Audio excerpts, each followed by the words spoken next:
Welcome everybody. This is Heather Riggs with the New England Museum Association. I want to welcome you today to our workshop on digital publishing initiatives. This is a great workshop that the RISD Museum has created for us. To get things going, I want to make sure that you guys can use the chat feature. This is how you're going to be able to ask us questions. If you want to let us know where you're actually calling in or listening from, that would be great to get the conversation going so you could see exactly who's on the call today with us or the webinar. That would be great. You also have the opportunity to unmute yourself and actually speak if you do want to ask questions during the Q&A part of it. So today's session is going to be recorded, and I will be sending you the link afterwards to everybody that has registered for the workshop. So I'm going to turn it over to Jeremy and Carolyn to get the ball rolling.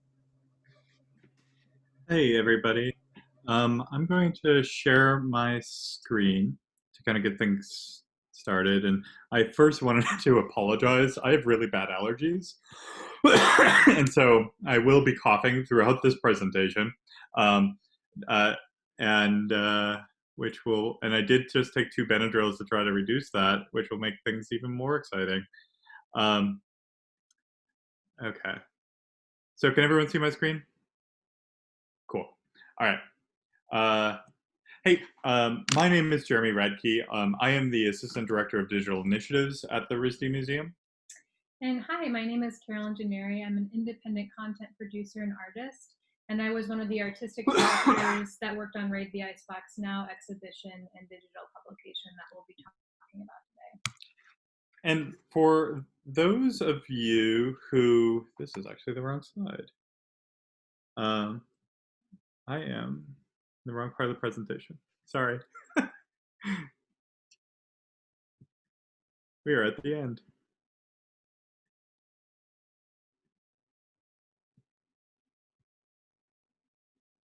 We have a lot of stuff to share. So for those of you who aren't familiar with the RISD Museum, we're one of the country's largest academic museums with over 100,000 objects in the collection. We were founded in 1977. The RISD Museum is woven into a campus of an art and design school. We're also one of the largest museums in the state of Rhode Island. Thus, we're accountable not only to our students, but also to the general public. In the presentation today, using the RISD Museum as a case study, this participatory workshop, we will be exploring the different approaches to developing content through experimentation, community-centered collaboration, and artist-led projects. We'll begin today's workshop with it's got a little bit longer, so it's like more of a 30-minute presentation, followed by a brief Q&A. We'll then lead you through 2 interactive activities where we'll explore the goals and areas of growth of any projects that you might be working on or conceiving. We encourage you to use the chat window, as Heather was saying, and that starts now. Please use the chat to kind of like let us know what you're interested in achieving today's workshop, why you're here, what excites you about this topic, and know that both Heather and Carolyn and I will be monitoring the chat window throughout the session and try to build in some of your questions into the presentation itself.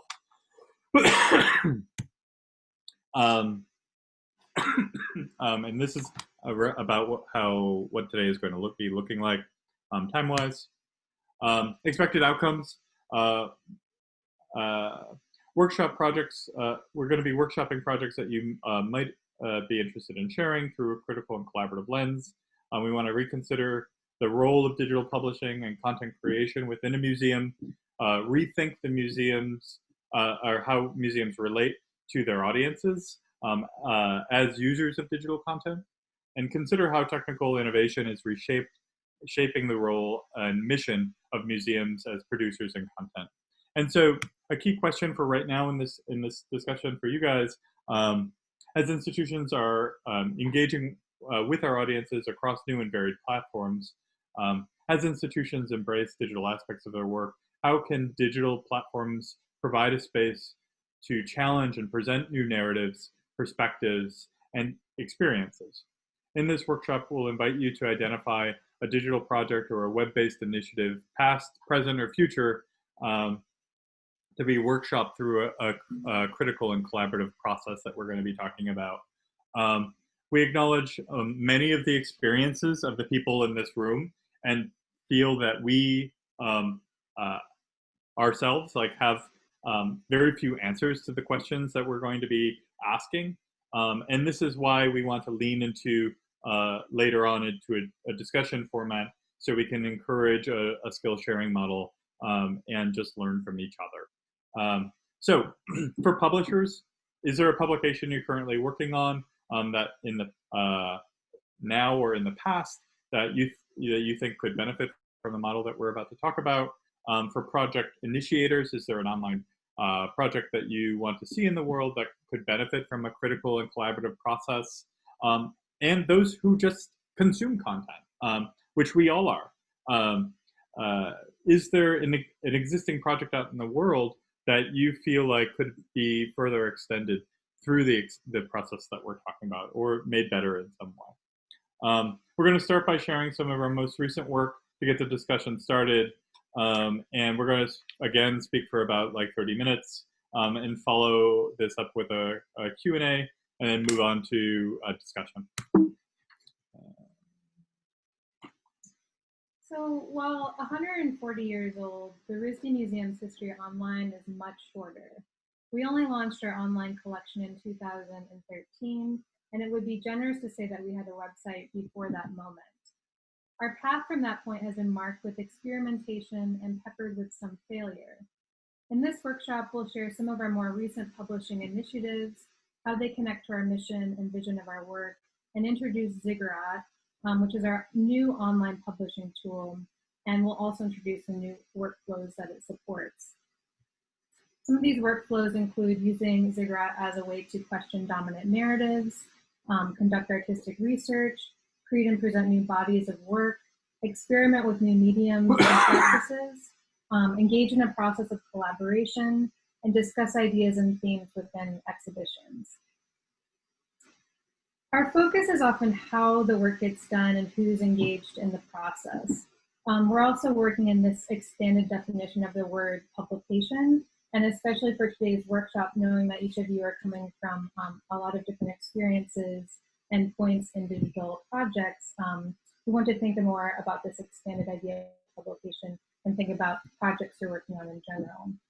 For us, it's less about the format, to say like a book with 12 chapters, with a TOC and a bibliography, and it's more thinking about a holistic output as an institution, how we're generating this content. I wanted to start by talking about the technology that we're using, which is called Ziggurat. And it's an open source publishing tool that was developed by the RISD Museum with our partnership with Incorporated, a Providence-based company. As museums steadily embrace digital processes to exhibitions, traditional thinking around publishing, creative production, and collaboration have been wanting. In keeping with our mission as a museum and an art school, the RISD Museum was compelled to contemplate innovative ways in which digital publishing contributes to and expands upon exhibition design, and how creative research and experimentation are integral to the design process. And just to be real for a second, as an institution, our ambitions always are eclipsed by our financial abilities. We needed something that was designed to work with our existing staffing levels as a mid-sized institution, and one that is always trying to, scramble for resources. We don't have developers on staff. We always have to, in doing a development project, rely on expensive contractors. And in keeping with our identity, we need to keep centered on all of our work, the role of an artist and designer. So to that end, our intention was to create a flexible system of layouts, typographies, spacing, and content that could be used in unforeseen ways. Knowing that the platform's first publication would be generated by artists, and more on that later, an emphasis was placed on highlighting visual elements, animations, and interactive details. This would allow for contributors to be less encumbered by highly controlled templated designs, and allow for the platform to be used as a tool and a site for critical creative production and presentation of new bodies of work. Some projects that we've done on Ziggurat to date: Soundwalks, which is our audio program. So you can see how Ziggurat translates in mobile. Very recent, being launching tomorrow. Due to COVID, all 700 RISD graduate and undergraduate students needed to move from a physical exhibition to an online gallery space, and we use Ziggurat as the means to do that. And what we'll be talking about today, which is Raid the Icebox Now, which is a multiple-year project that we have been working on. That said, after talking about technology for a bit, I really wanted to emphasize that the technology does not drive our work, nor should it. We reject the idea that like one mobile app or an AR gallery walkthrough will solve any problem that we encounter. By not investing our resources in expensive interfaces, it allows us to find alternative paths to make strong content. Technology at its heart is about people, and thus people should be at the center of anything that we do. Also, technology is a disruptor. So I ask the question, can technology projects begin to address the problems inherent in the structures of museums? How can it not reinforce historic power structures like colonialism, elitism, and privilege, and even the museum as a voice of authority? The digital space offers new possibilities and pathways for addressing this. At our core, the RISD Museum was founded on the belief that art, artists, and the institutions that support them play a pivotal role in providing broad civic engagement and creating more open societies. In 2017, the RISD Museum incorporated a new interpretive strategy where experimentation, responsiveness, and reallocating value has become a grounding force, particularly for digital projects. Introspection, iteration, and inviting people in destabilizes previous routines, and instability has creative potential. The relative agility and newness of digital projects provide a good sandbox for experimentation and collaboration, ultimately shifting towards institutional change. So, what does this mean for a museum to act as publisher? We still have scholarship, we still have exhibitions, we still have objects.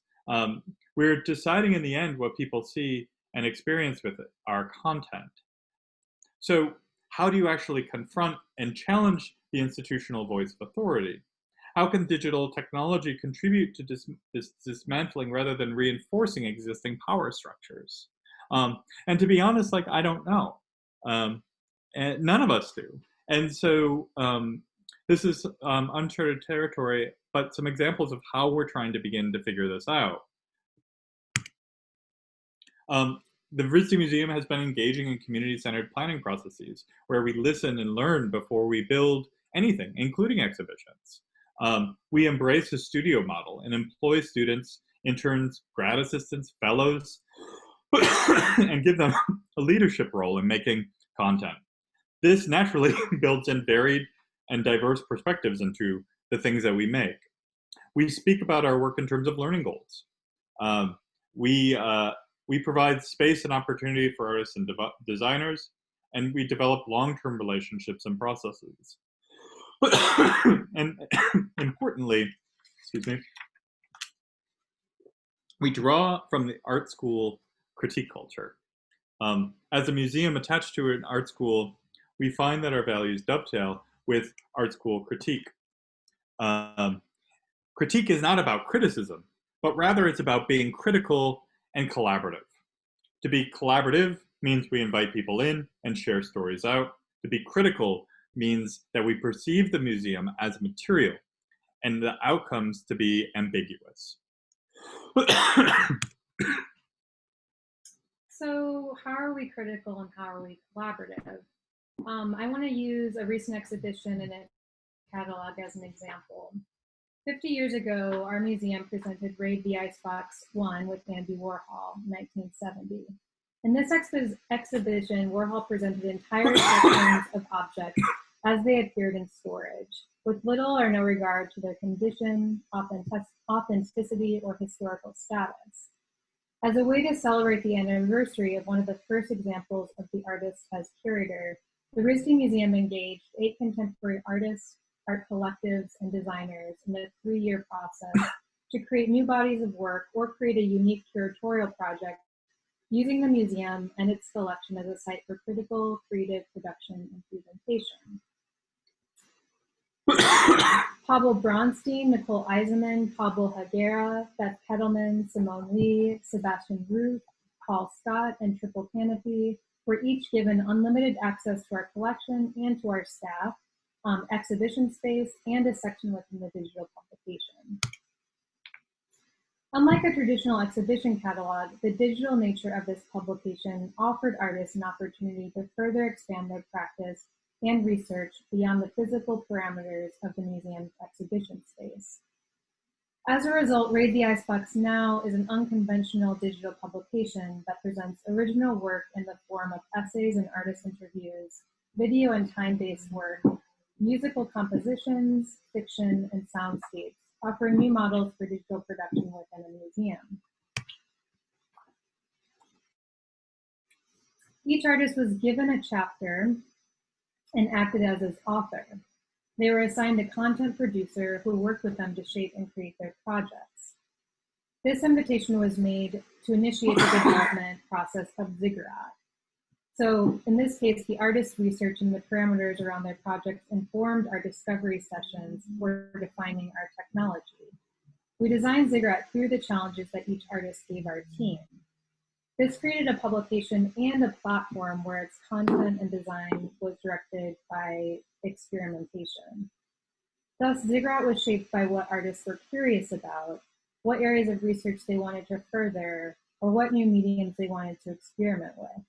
As a result, our work and design process was not geared around specific outcomes, but rather centered on how to use a digital platform as a tool to conduct artistic research, to foster experimentation, and ask critical questions. And I wanted to take this opportunity to walk you through some of these different artist-led projects. And at the end in the Q&A, we can talk a little bit about the initial stages in which these projects first unfolded. But to start with Beth Kettleman, the digital publication provided a unique chance to expand mediums through the support of our creative production team. So Beth quickly worked as a ceramicist, and you can see her work in this slide installed in the museum, had the chance to collaborate with local performers to create a short satirical film that explored the dubious life of the collector Charles L. Pendleton, whose collection is represented in the museum where Beth's piece is installed. The final piece serves as an alternative tour for her installation, Games of Chance. And I want to show you the 30-second trailer for her video, and then I'll also show you a bit of a longer segment from that piece. So here's a 30-second trailer.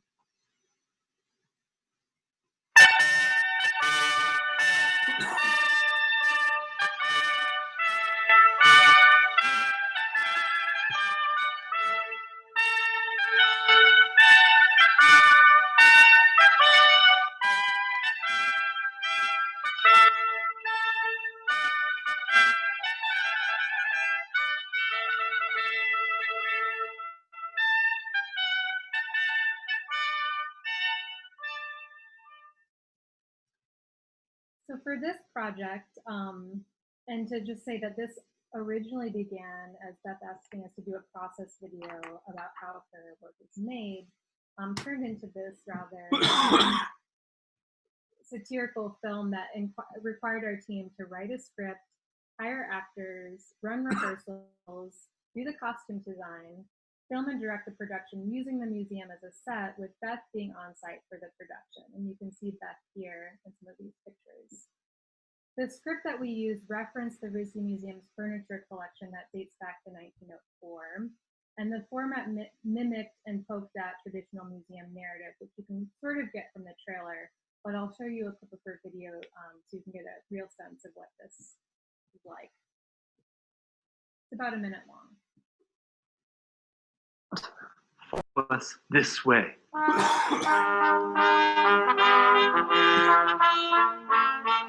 Now that we've set the stage, it's time to meet the players. Why are we your hosts on this afternoon's adventure? Well, I'm Timothy Blythe, third-generation croquet master, as well as the founder of a gentleman's only league of croquet players known as Croquet Monsieur. And I am Madeline Ball Woody, administrative assistant at a particular local academic institution. In addition to having earned the highest awards available for office managers at the college level, I am descended from a long line of antiquarians, or lovers of objets des arts. We also so happen to be the foremost citizen experts on one Mr. Charles L. Pendleton, and are here as representatives of the Antiquarian Research Society, ARS. As members of ours, our sole purpose is the study of antiquarians. Now, anybody can study the object, the materials, the stuff. We are concerned with the anybody's. Yes. Again, we can return to these individual projects in the Q&A. But moving forward, to give you another sense of a very different approach to the digital publication, Sebastian Ruth, who's a Providence-based musician, composed a 2-hour piece that corresponds with the lighting sequence of the FAA aircraft warning lights on a series of smokestacks located on the Providence waterfront. For this piece, our team created a 12-hour overnight time-lapse of the light sequence that Ruth used to compose a new sound score. To do this, our team sat with the artist on a boat dock overnight, filming the light sequence into the early morning hours. The content for the publication was made before the exhibition, and this piece actually helped shape the final installation. And that's a picture of the publication in which it's placed. Pablo Higuera collaborated with living Latin American artists whose work is represented in the museum's Nancy Sales Day collection. Engaging in long-form conversations with artists and their families, our team began working with Pablo to help him communicate the domestic lives of artists and the relevance of place and home when doing works within a museum. As part of his research process, our team followed Pablo into people's homes, filming his interviews, capturing candid conversations, and documenting the domestic settings of the artists who were represented in our collection. These conversations that we witnessed shaped the exhibition, directly finding their way into the installation and forming what became the digital publication. We will share a short clip from one of these interviews that features the artist Liliana Porter. It's titled "Objects Remain, People Don't." Again, it's about a minute long. What to me is amazing is how they become that object, no? Because the object itself is sometimes very weird. Like you recognize that it's Elvis Presley, maybe just for the hair, but it's very basic or something like that. Also, I like objects. For instance, I use a lot. One thing I discovered in the supermarket that is a cheese that is the name is Joan of Arc. And I think it's amazing. No, that object exists. What do you think it's interesting about it? Because imagine that somebody had to die in the fire to be in that cheese. So I did a series called Martyrs. One is that cheese. They were actually scanned. They were prints, but the object was scanned. That cheese. The other was a mouse pad with Che Guevara. It's a Che Guevara mouse pad.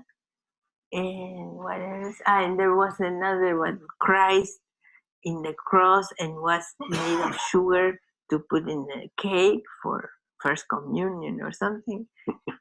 Like, you know, So these really important historic or spiritual figures are transformed into like mere capitalists. Exactly, objects, strange, weird objects.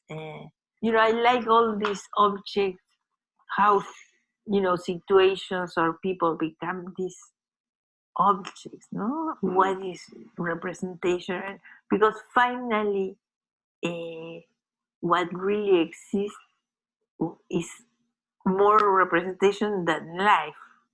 If you think, you know, like objects remain through centuries and people don't.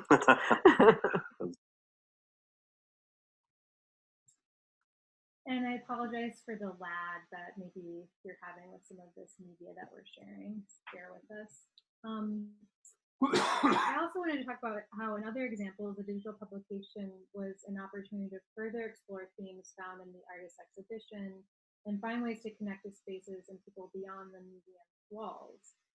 So for example, Nicole Eisenman provided a prompt to Providence-based author Matthew Lawrence to create a multimedia reading experience that combines original fiction accompanied by a series of video vignettes.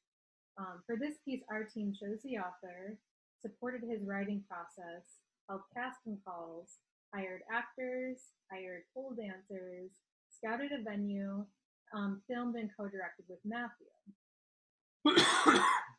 In other examples, a digital publication became an exciting opportunity for artists to expand their practice by making new artwork for a digital space. So Simone Lee created a new sound work that uses archival research to highlight the voices of women of color throughout history. In this piece, titled Chorus, she features the voices of 5 Black women, including herself, reading text by scholar Sadia Hartman, historian Sharifa Rhodes Pitts, and artist Nancy Elizabeth Prophet, whose legacy is documented in several collections across the state. Prophet's work in particular became a touchstone for Lee, and in the digital publication, Chorus joined Simone's archival findings, including photographs and diary excerpts by Prophet, and images of sculptures that Lee selected from the RISD Museum, as well as primary source text. We're gonna share with you a clip of Simone's audio piece while scrolling through her publication page, so you can kind of see the ways that the archival material is juxtaposed with this audio piece. It was winter when I lived in Paris, studying French at a cultural center for Chinese immigrants. It is the sheet of steel gray sky that I remember the most, and the roar of the motorcycle traffic circling the streets where I was living, a former convent that faced Gare de l'Est on the one side and was just a few steps from the Canal Saint-Martin in the other direction. Near the station, just in front of the entrance to the convent, there gathered groups of young Afghani refugees, standing around all day. At night, I saw their sleeping bags and makeshift fires lining the canal. But when I asked a Parisian I knew for some explanation of their presence, she said she didn't know what I was talking about. The station and the canal and the motorcycles and the Afghanis were perhaps a contributing factor to the feeling I had that winter of never quite arriving, being carried along routes not completely of my own determination, by forces not entirely in my control. And sometimes I was dragged down by this and remained within the slanted ceilings and dormer windows. Other times I was endlessly in the street, sometimes wandering, more often consulting directions I had carefully transcribed from a map before going out. The station and the canal were the points of orientation I used to find my way. I knew that when either was in sight, I was nearly home. A woman used to come to clean the apartment on Sundays, and I was almost always there when she came, and at first this was embarrassing. I was in Paris, I ought to have been out. But soon I came to look forward to seeing Anique when she came, and while she cleaned, we talked. She brought her lunch and ate it and shared a portion of it with me. She was surprised when I told her that the greens, rice, and black-eyed peas were very similar to the kind of food I knew from home. She began to always bring lunch to share. This sound piece also accompanied the physical exhibition with a presentation of new figurative works by Lee and sculptures that she had selected from across the museum's collection. Together, they consider approaches artists have shared over thousands of years and question how instances of colonialism and cultural imperialism seen in ancient Egypt, Greece, and Rome continue to frame contemporary experience. Similarly, Pablo Bronstein used the digital publication to generate a new work. In this case, it expanded the absurdist and performative qualities within his installation.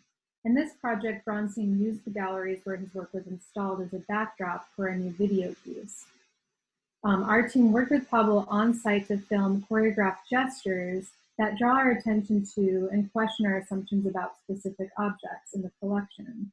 From there, Pablo brought his footage back to London with him, using it to choreograph a ballet score with dancers. The final project culminated in a 30-minute video that Pablo is now planning to tour at other museums.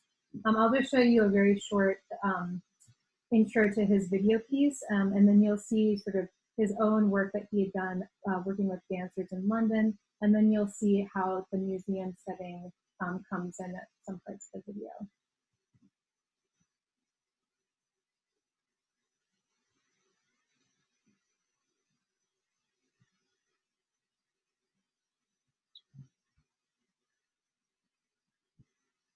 Sorry, hold on.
So you can see just from the selection of projects we share with you, the diversity of approaches that these artists use with the invitation to work with a digital publication.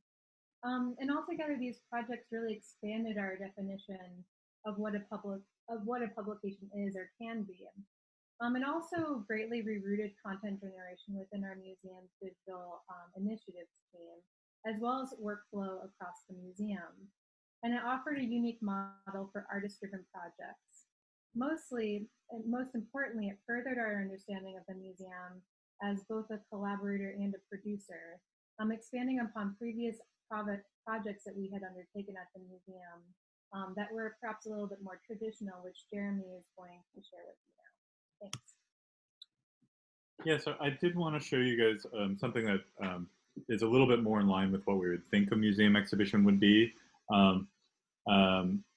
And talk about a corresponding audio program that we developed with that. So Gorham Silver Reverberations was an audio program that connected to the special exhibition Gorham Silver, Designing Brilliance, 1850 to 1970. The Gorham Manufacturing Company was based in our city of Providence, and while it closed decades ago, its reverberations are still felt today. In order to create a meaningful experience that was responsive to the history, we needed to place community at the center of our work.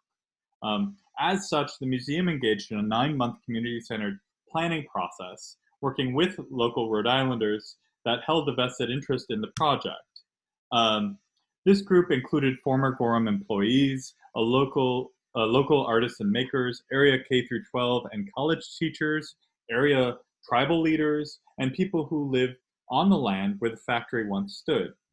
Over the course of several meetings, museum staff gathered input from a selected group of 6 community advisors that informed the development of interpretive materials and programs. Following a large and open initial meeting, advisors joined the museum staff to brainstorm and discuss possible approaches together. From this process, the projects and their themes were generated and projects were further identified. Reverberations, a Gorham Silver Soundwalk, is an immersive 5-part audio program that weaves together primary source interviews, narration, and field recordings into a story that underscores the complicated histories of the Gorham Silver Company.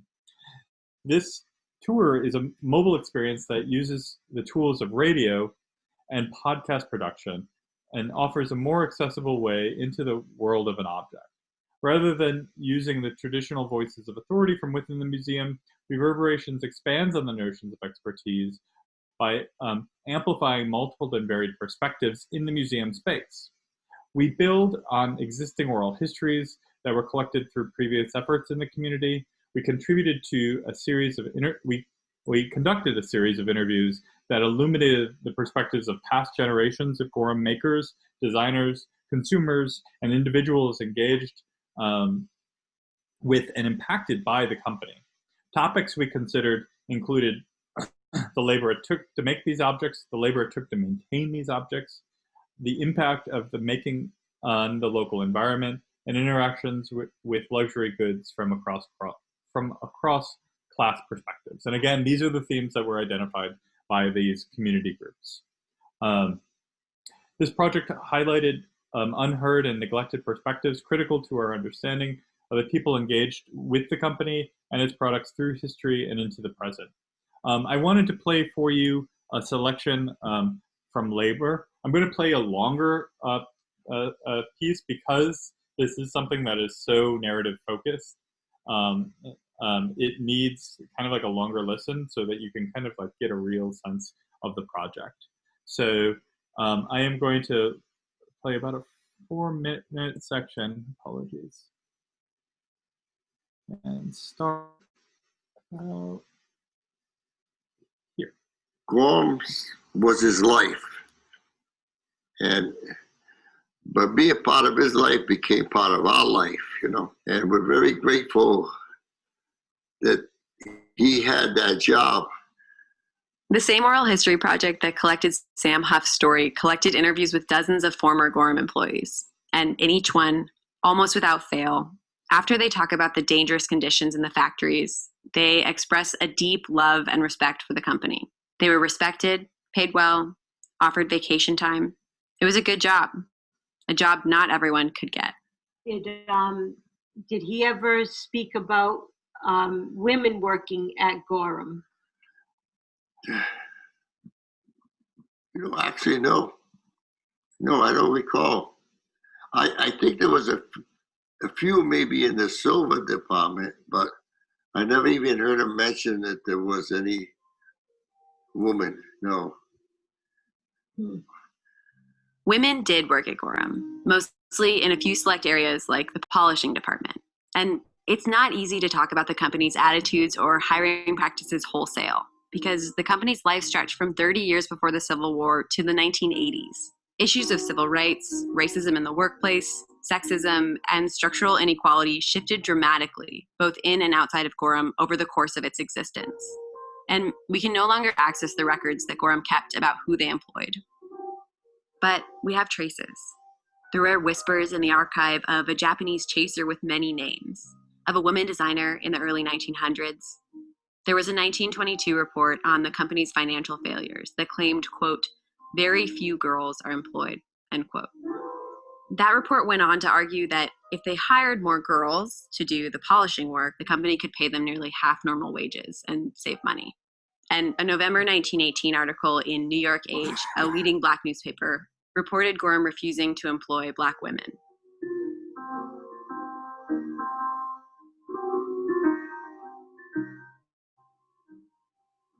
A little while after Paolo worked at Gorham, perhaps in the years after he hurt his back and was hired on as the company gardener instead, William Kennedy got hired at Gorham. It was a good job, he said, a job worth fighting for. This is Stoney Thompson. It's March 15th, 2013. I'm here with William Kennedy at his home. In the 1940s, Gorham established its own union.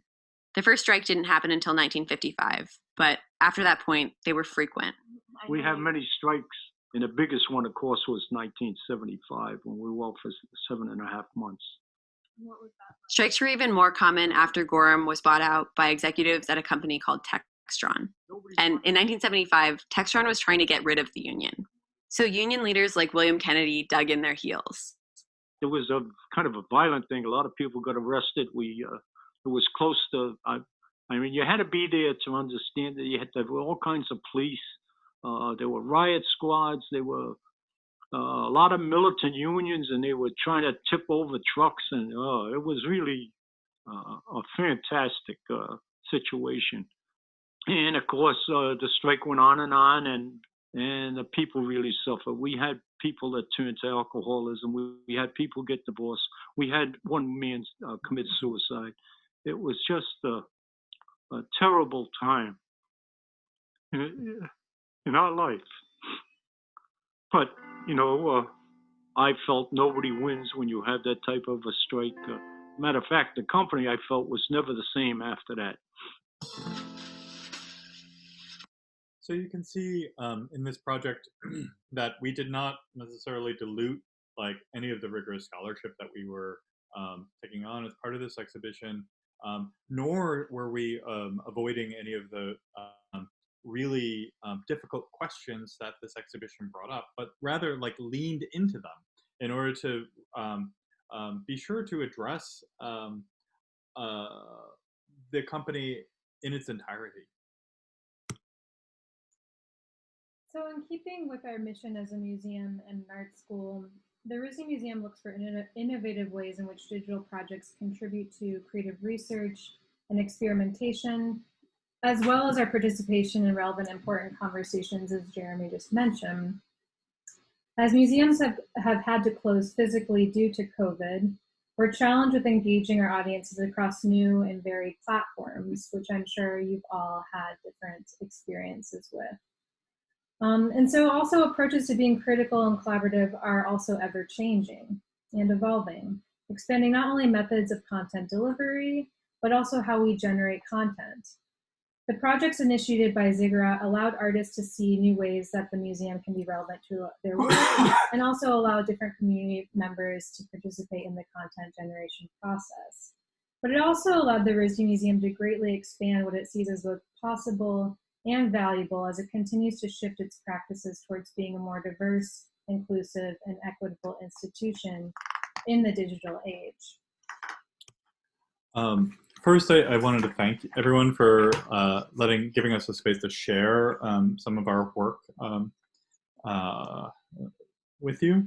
I'm really interested in hearing your thoughts. But first, if anyone is interested in learning more about Ziggurat and may be interested in using it as to publish any of their projects, like I said, we are posting the source code onto GitHub for a beta release in the near future.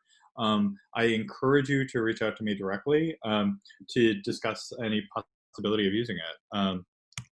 And with that, I believe that we have around a short period of time for questions. We have scheduled about 5 minutes. So I'm going to stop sharing my screen for a moment. And the questions, we'll also have another Q&A at the end of the presentation, but wanted to give each of you time to ask us questions directly about some of these projects. And if you have a specific interest in anything that you saw, we can talk more in depth about those. Questions. Also feel free to unmute yourself if there's something that has come up. Or use a chat window, and we'll be monitoring it later if your questions come up. Hi, I had a quick question. I hope that you can hear me. Yes. Okay, my name is Jessica Hong. I'm the Associate Curator of Global Contemporary Art at the Hood Museum of Art at Dartmouth. So another academic art museum. I really appreciated your presentation, and also appreciate that the ziggurat, is open for folks. So that's really great. Those are really compelling projects, but I'd also love to hear you talk about how you're thinking through even just the equitable access to the digital. I know that's something that we, at the college have been kind of actively contending with, because a lot of our students, don't have similar access to internet speeds. And honestly, for my own self, one of the reasons why I don't have my video on is because it takes a lot of bandwidth. Yeah. So I just love to kind of hear how those conversations are going, because, we have moved so much to the virtual, but everyone kind of has different levels of not just access, but also knowledge and kind of engagement with that as well. So I just love to hear kind of maybe how you've been tackling those challenges as well. Yeah, that's a really thoughtful question. Thank you. And it's something that we're now that it's not like digital tools were not a necessity beforehand, but now they're something that we're just so incredibly dependent on just for anything happening in the day to day. And under those conditions, the things that you're bringing up and issues of inequality around the digital become even more extreme. And I would also extend that into thinking about the information bubbles that we have. There is the internet used to be something that was utopic in its vision, and has become something that is a lot more dystopic in recent years. And that's something that we do think through. Being an academic museum, we don't think of our digital projects as being exclusively online. Those are things it's really important, in my opinion, to also think about the physical world, because it's a falsehood to assume that digital spaces and physical spaces don't interconnect. They do, in very, very real and important ways. But through K through 12 programming, through our work with our partnerships with I hope that it was kind of clear that so much of the things that we're presenting are also about relationships with human beings in our community in very immediate ways. And so it's not for us just about the end products, the publication, but also about everything else that leads up to it. And all of that is about this relationship building. I mean, the people's internet connections are what they are, and we don't have any good reasons for or solutions for fixing that, other than on a technical level, and making content that's nimble and a platform that can do complicated things in light ways, being light for internet browsers. But yeah, I don't have a real good answer. I also would kind of on that, and especially with Raid the Icebox, a big part of it too was thinking about previously with thinking about programming, it's so tied to the physical space and the work in the museum. And most recently with Raid the Icebox, programming has now been thought about how can we use a digital publication to expand events that can happen in the museum, and perhaps that can also be an opportunity for those that maybe haven't had the ability to view the digital publication in their own at home, can come to the museum and then see some of the previews of these films, or come to some of the more interactive programming. That unfortunately was cut short with COVID, so we're that part of it's still in production and something that we're pretty actively thinking about now. So, are there any other questions? I have a question. I am curator of American art and arts of the Americas at the Mead Art Museum at Amherst College. And we are all thinking a lot about how to create, let me back up. I love the community involvement and how you built that in to your whole process of creating the online publication. But since we have the barrier of COVID now and we can't physically connect with people, I was wondering if you had thoughts about how to create the sense of community or build in participation on a sort of the creation of something digital when you can't physically be in the same space. Yeah. And it's like also like really hard to create community if like you like from starting from zero essentially, and if you don't have like partnerships out in the world already, it's a kind of like a really hard time to start forming those, and so for for us, I mean, I feel like your question also kind of relates to the last one in some ways, where we really, yeah, like I need to right now like lean on the existing relationships that we have when we're thinking through things in the future.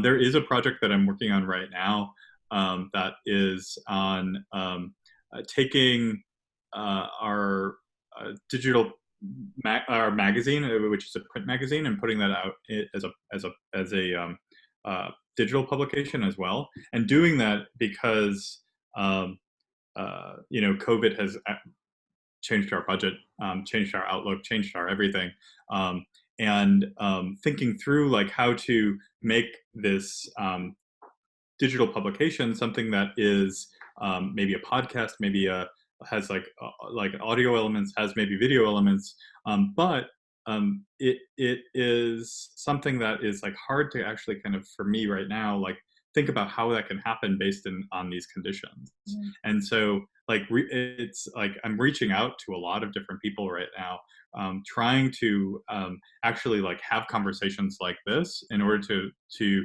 begin like just laying out a foundation for us to kind of do that work, because it's like it's hard.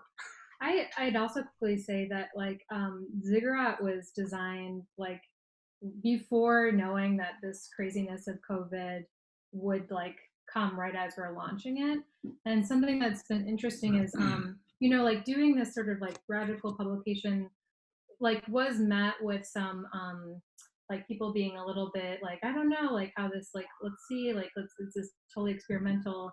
And it's really shifted in some ways, like with COVID, Ziggurat has like really become like this like amazing tool for the museum that like it's now we have this structure set up. We've gone through like a series of very experimental projects that have really pushed the boundaries of what this thing can do. And then now we can use it to do some of the more like basic things that the museum needs to continue doing on a day-to-day through the pandemic. Yeah. And so it's been interesting to see like the versatility of like something like Ziggurat, and how it can be like extremely like useful during a time like this to do things like think about how to continue conversations with curators, or like even thinking about teaching and classroom partnerships with teachers. And then I think Jeremy can speak to like in terms of like, well, how do you actually like do something? Like how do you do this work collaboratively, like remotely? I think like a good example could be just doing this enormous project of the RISD grad shows, because that's working with like over 700 students who have extremely high expectations, who were like promised a physical exhibition, and then all of a sudden have to like represent, like rethink how their work is going to be shared and presented in a digital space. So that took an incredible like being very quick on your feet and nimble. And this tool really became a very critical part of that process. And that nimbleness is like a learned behavior. It like bringing people in and like having like and forming a relationship with someone, especially if it takes place over the course of 3 years, there's like a give and take in that in those relationships. And if you become used to being like not only like because I mean sometimes I get very married to my own visions of what something needs to be, how it should look, all of that, and if you kind of like more focus on like building these connections, I feel like that positions you in a place where you can like all of a sudden pivot, which is like the word that we're all using right now. And being nimble is a really difficult skill to kind of like gain. And so like the undergrad and grad publication that we put out was like really hard, and no other department at RISD could do it. And so we were the only department that was like able to like all of a sudden like have 700 people with very specific demands all laid up on you.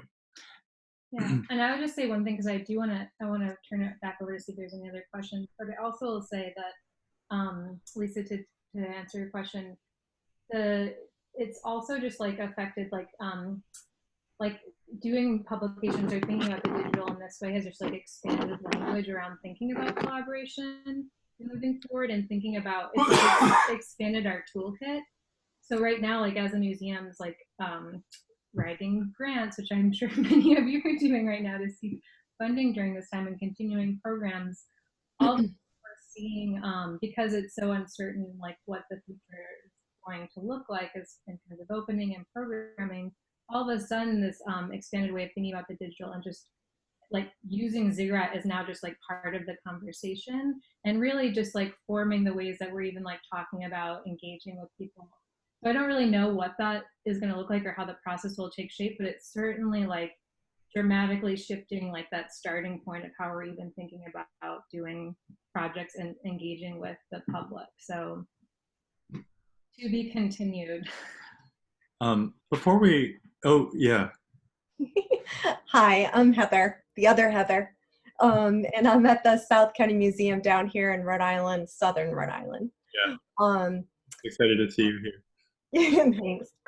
We're small, and I have a background different than public humanities, and I'm interested, it might be premature to ask, but how will you be able to sell or measure or provide what you're going to refer to as success? Or and I don't mean that in and of itself it is an amazing accomplishment, but obviously you had mentioned that funding is always our issue, and I'm thinking about how to apply for grants as well as donors. Yeah.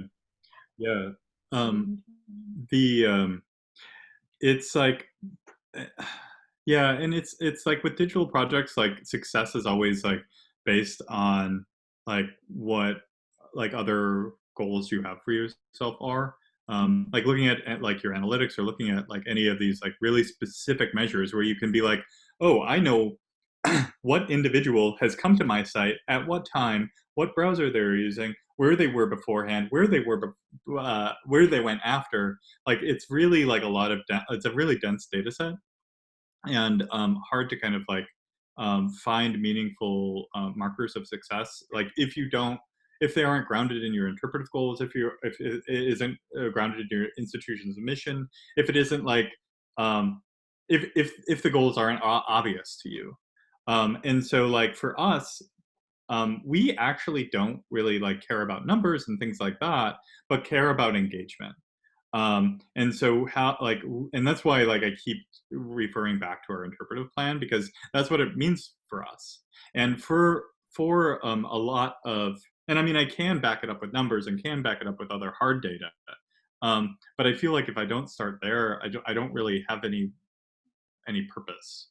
And I can say that with we applied for an IMLS like COVID relief grant that came due last week, and this is what we applied for, and we talked about not only like how we're trying to like share this platform with like other people, but like it was also more, some of what Jessica was talking about before with like barriers to access with the digital, and how to begin to like work through those, because like all of these questions are so amazing, because it's actually everything that we're like thinking about and wrestling through right now. So that wasn't really an answer, but So we're actually short on time, and I think that we're going to have to pivot a bit. I would like to hear a little bit more from you guys.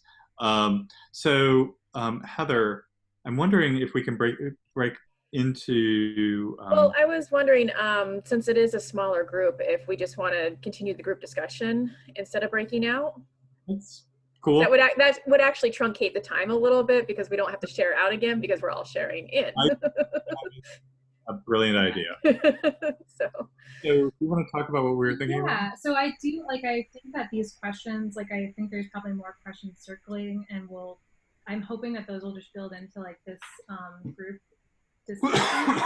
But I really wanted, Jeremy and I really wanted now, after sharing all of our work, just to really hear what you guys are working on, what projects you're excited about, just where your mind is at. I know that some of you are thinking maybe specifically digital publishing.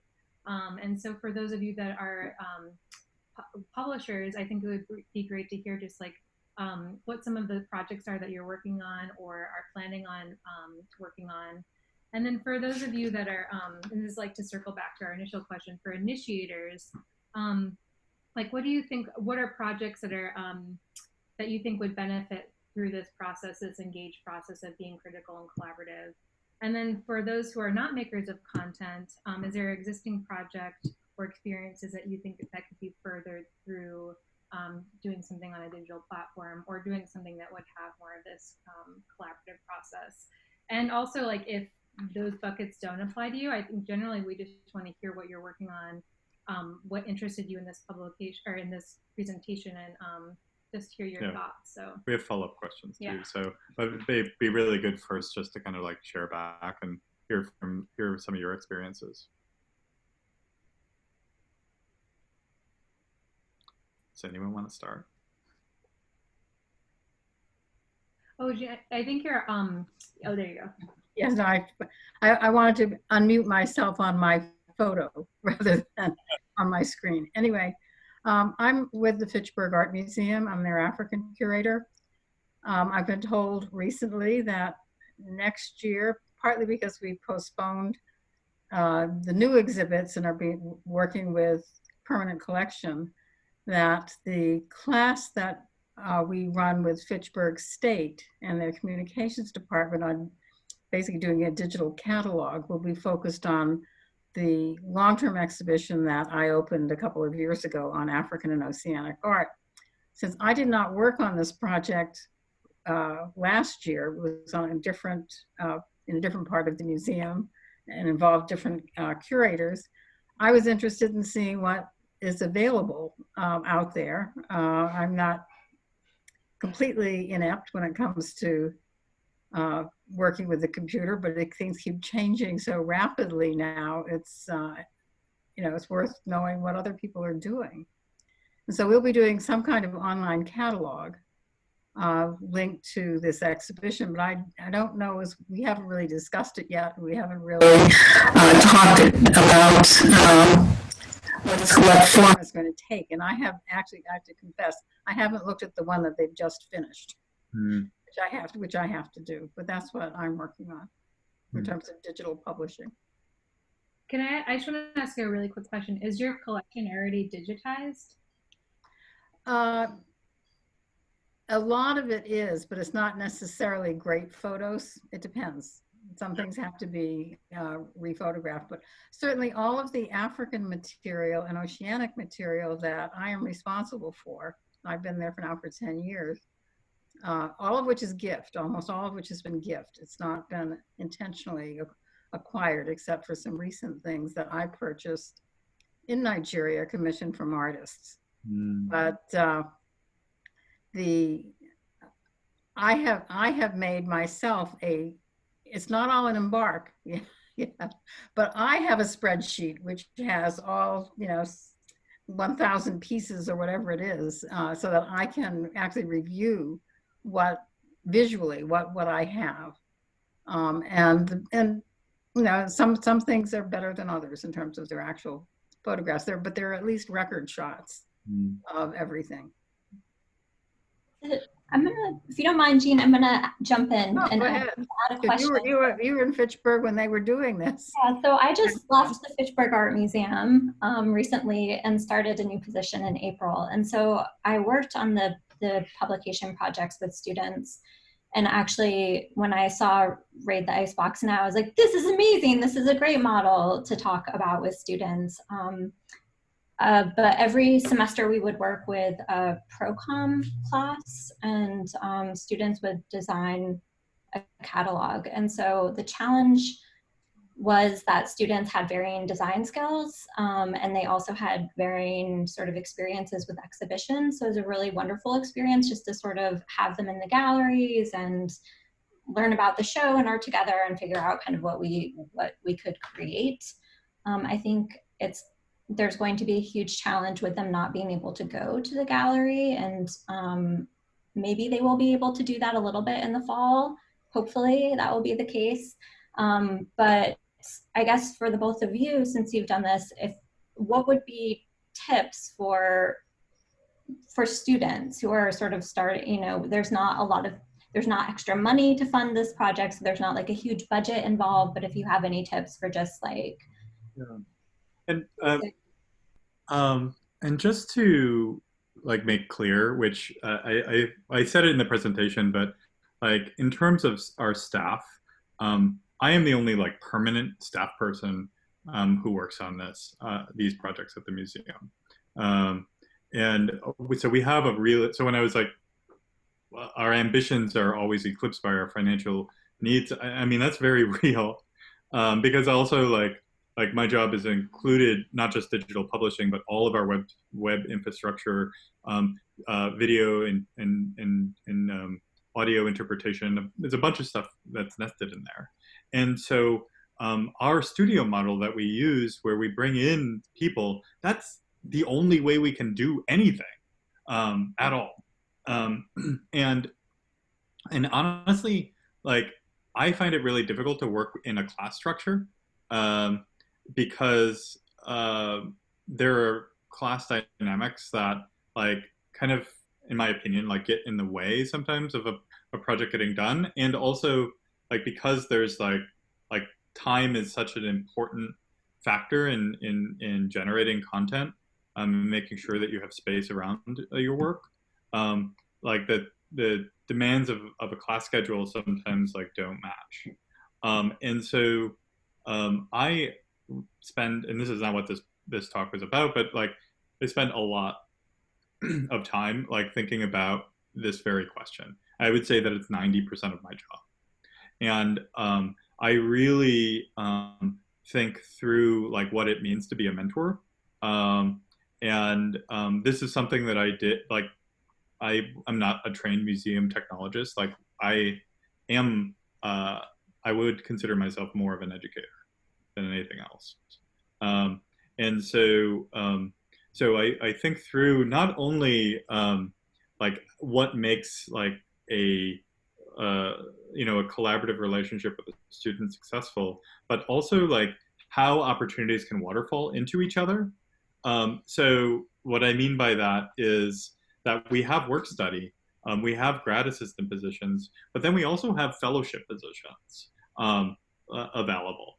And those are like a much like more intense format to work with someone in. And it also like builds in like a lot of new energy into a team. And so I think that, and those are things that are like, then just naturally become almost like rewards. But I think that like another thing just in any of those relationships is, again, some of the things that we're talking about, like your ability to listen and not be married to like your original vision, and give true creative freedom to a student is a terrifying thing, but really like can't change the product. And then if you are like, if you can think of yourself as a mentor, then like figuring out ways to kind of like move someone to where they need to be or you want them to be, is like the work. So And all of these projects that we're showing you, like even the Gorham Soundwalk, which is, one of them is a 40-minute audio piece, and the one I didn't show you, and the ones that we did, that's also like about 30 minutes. Those were 100% directed by students. That page, designed by a student. Like other than Carolyn, the other artistic director of Raid the Icebox was a former student, was someone who was a grad assistant for some years, and then moved on into a fellowship, and really took a lead on those projects. So I do very little making. I really appreciate your feedback, and would say, just like for the Fitchburg catalogs, that it was definitely really rewarding to see sort of what students developed, and totally will second the like letting go part and letting them take over the design. And the fellowship part is a good reminder, because one semester there was a student who came back to help with the class, and that actually helped a lot. I thought, just in terms of like their whole dynamic and like, you know, figuring out like a work plan and things like that. Yeah, thank you. Right now experimenting with the idea of like having cohorts of people on a team, so that like there's more peer-to-peer mentoring that happens. And training amongst people. Another thing that I'm like experimenting with right now is working with the Department of Labor in like coming up with very specific skills and actually partnering with them in order to formalize some of these learning opportunities that we're talking about to make content. Now, does anyone else want to share anything that they're working on? Well, I can just quickly talk about what we've been doing digitally. I will say that we have very limited capacity. We don't have, we do have I think that the way that we kind of have been using the digital is primarily through platforms that already exist, like especially social media. But I think that our director is keen to kind of explore other possibilities. We're also a little limited because I think that I was told that we're required to use Dartmouth's technology systems, which also has its limitations. So we're trying to kind of see the possibilities, you know, what the possibilities are within these limitations. So this is a bit more kind of ideological, but for the hood, I think that traditionally that we've used, or at least before my time, the social media or our public face digitally was very kind of hood focused, and a little bit more kind of internally focused. But now, especially now, I think it's important to kind of open yourself kind of beyond. Granted, like you can never encapsulate like a full audience, but I think that to show a kind of openness, as well as demystify kind of like who functions in a museum, is really important for us as well. So I've been trying to kind of even just decenter the perspectives that are often featured on our digital platforms, which is primarily a curatorial perspective. And I say this as a curator, but you know, I also see my role as collaborative as well. You know, I'm not the singular author of the museum. And so kind of giving that space, that digital space, which is a pretty expansive open one, to kind of other voices that function within the museum, I think is crucial, especially now, especially around conversations around institutional kind of responsibility and, you know, the institution as a monolith. I think it's important that we highlight that we're also individuals with, you know, distinct experiences, and even just different perspectives, whether it's like works in our collection, you know, even exhibitions that people really liked working on in the past, and maybe like using the digital space as like a reflective space. And so again, because we don't necessarily have like the bandwidth to do, to have like other forms of digital engagement. So kind of like what are the revolutionary possibilities within like these limited platforms? I think something that you said that really resonates with me is like showing that there are individuals behind like the content that we're making. And even if it's like a label on the wall, it like one thing that we've been like thinking about is like maybe that content really just needs to be signed too, so that you can actually see that they're like the people behind the scenes, not because of like there's a strong interest in knowing like who like Maureen O'Brien, painter, curator of painting and sculpture is, but just so that you know that this is written by a voice, and this person has a perspective. And so like it isn't just about like, so it breaks down like the walls a little bit, and kind of empowers even just visitors to yeah, just like say, well, I have a perspective as well, and here's mine. Yeah, so. Yeah, and also just I think that the other interesting thing, at least for our audiences too, to think about is, which I know a lot of like our students are very aware of, but maybe not our community members as much, is that I think that when people think about the digital, kind of like the museum, they think of it as these like neutral like platforms, but they're also created by, you know, subjective individuals. So like even just highlighting that these spaces are kind of created much like and mediated like much like the museum space. So that's also an interest, like an general interest of mine as well.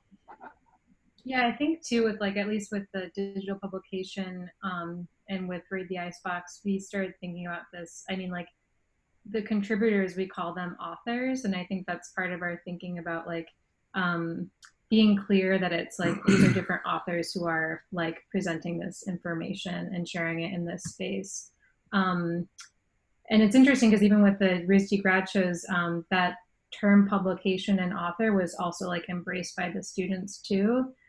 So again, I think it's interesting, like how are we like defining digital spaces, and how are we sort of labeling or talking about the content is another interesting conversation to think about. Yeah, I mean, we're actually at the point that we wanted to bring this conversation, and we only have 10 minutes left. So yeah, I mean, another question that we had was about partnerships, and wondering if anyone out there has like a has formed interesting partnerships with people that are allowing like any sort of shifts in your content, and because again, it's about bringing people in and then sharing stories out for us.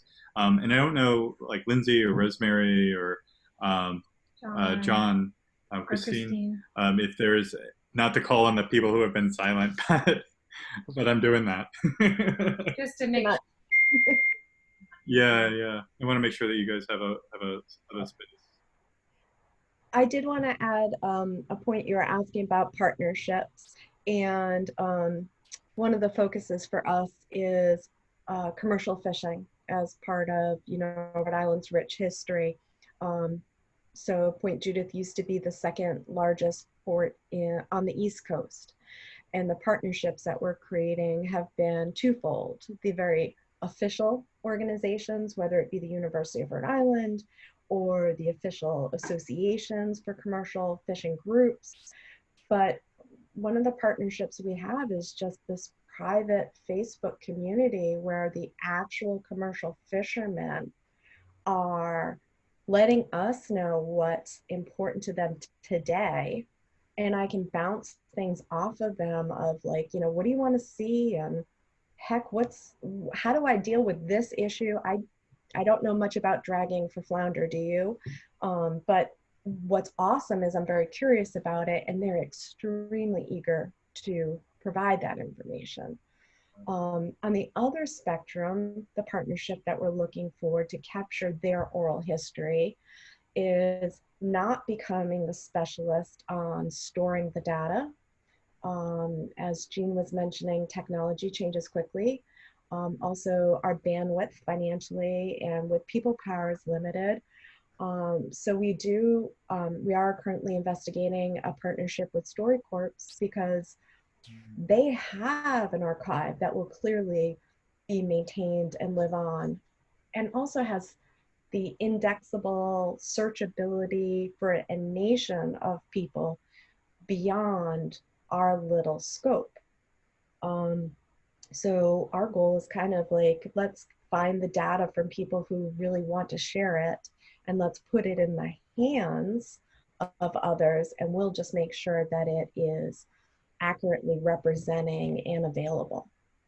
So that's how we're looking to manage something being a little mouse that's trying to eat an elephant.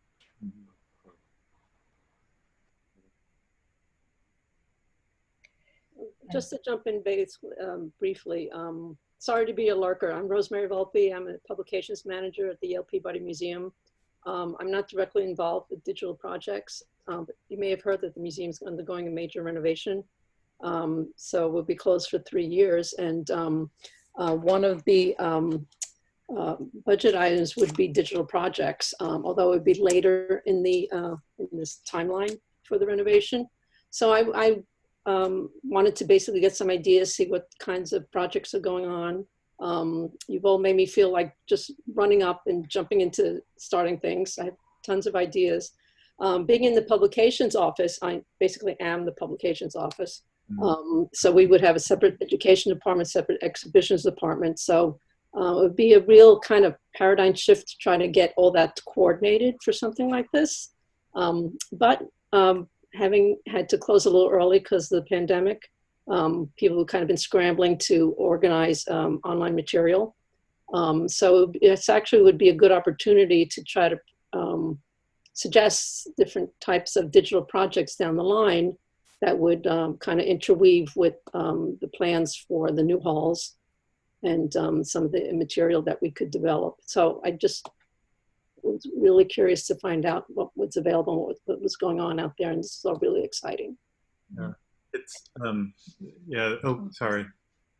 Maybe I could just segue onto that. I'm a graphic designer, an exhibit designer, and I am a book designer as well. But I've got 3 exhibits going on that sort of tie into this. So I wanted to get more ideas and just push more, maybe to be able to advise my clients in the digital world. And one is an exhibit where they want to get feedback from people who've seen it, and they're using a bulletin board to put Post-its, for people to respond. But I'm wondering, is there a way that people could record something digitally and then share that? Another one is a church that's grappling with its history, and a very old church, and how maybe some kind of, you talked about interviewing people and interviewing the community, how to weave that together. Yeah. And another one is an outdoor exhibit. And I don't quite see how digitally it could tie in for that specifically, but maybe down the road. That's also a community-based exhibit. What's the outdoor one? It may not happen because it's been put on hold for a year, and all sorts of budget things, but it would be involved with the history of Chinatown in downtown Boston for a historic building there and a community center. Yeah. The audio stuff is actually like my passion. That's what I get really excited about. I didn't really talk at all about like how those projects like unfold, but yeah, I would love to talk more about that if you're interested. Heather too. Like I'm also very interested in what you're working on with StoryCorps, because that like those are the things that like actually get me really excited. So maybe before we open it, like kind of connect all these projects, did anybody else want to share any other projects? John or Lindsay? Kind of, again, not to call out individuals, but trying to make sure everyone has a chance to talk. Cool. Yeah, I think like some of the things, I mean, again, like so Heather from South County Museum, one thing that you had mentioned is like, that's like such a fascinating thing that you're like tapping in these community partners and then like using this Facebook platform. And so I think there's something to be said about like, rather than like replicating work or starting from scratch, it's like tapping into these other communities, digital or otherwise, that are already there. And I think like Jeremy can talk to, and then also like connect this with Christine, some of your projects and the audio works, is that for like the Gorham project, like Brown University had done so much work with their public humanities program on conducting interviews with people about the Gorham manufacturing company. And so there are already like so many oral histories that the museum tapped into. So again, it's like, rather than like redo this work, what's the work that's already been done? Like who's already like invested in this, and like how can that actually be an opportunity to be another community partner to connect to their work and then also like present it to the work that's being done. And that kind of connects to like Lisa's question earlier. And like Heather, I don't know if like this is how maybe there's a Rhode Islander thing, but I feel like sometimes when with very specific groups of people, like you open the door a crack and it just like people rush through it. And I think that like their institutions like have these like large walls around them, and when you point out the door to someone, like they're really excited to go through it. And I found this through also working with the silver makers in Rhode Island, where we worked with maybe it was like even 20 different silver makers, some that were young and new, some that worked at Gorham, some that just were like had like basement studios like in West Warwick. And when you showed like a little bit of interest in what they were doing and in the knowledge and experience that they held, like I can't tell you how quickly they were to like accept your invitation, and how much again, going back to like Rosemary's point about how difficult it is to kind of like also connect within departments, how much like our work with like these silversmiths affected the scholarly research about the objects. Like it like benefited it completely. And we even like brought in things from the collection or into the collection of things that we found like doing this research, like dyes and things that actually were used to make the silver. That came out of like just opening the door a crack. Yeah, and I'd say too, like thinking, Rosemary, to your point, like especially with the Raid the Icebox publication, I think like, I mean, that like really shifted how work was done like within the museum. And I know that maybe it's a bit different where you're coming from with it being a little bit more separated, but like really realistically at RISD, like the departments were rather like siloed. And I think with this publication, like at the onset, like we sort of proposed that this would be experimental, that we are going to like try to generate content in this really different way. And it's going to require working like with basically everybody across the museum. And so when I say that, it was like, these artists, they're coming in with like very like huge ambitious projects that require doing like pretty crazy things with museum objects. And so, it's like conversations with curators, that's conversations with registrar, with security, with guards. So it's definitely like that work. It wasn't easy. It wasn't like people like, great, like let's do these like radical projects. It really at some points came with some like hesitation, or maybe a lot of hesitation, some resistance, but then through this commitment to like doing this experimental thing, like the work that was done like really started to change and evolve internally. And I think like now, when thinking about future projects, like now that this has been done and like we've sort of been like, well, we can like film the deputy director in painting storage to talk about like the museum's collection. Just doing that work has already expanded what people in the museum like understand as being possible. And maybe, that's just like a small step, but it really has connected people in these different ways.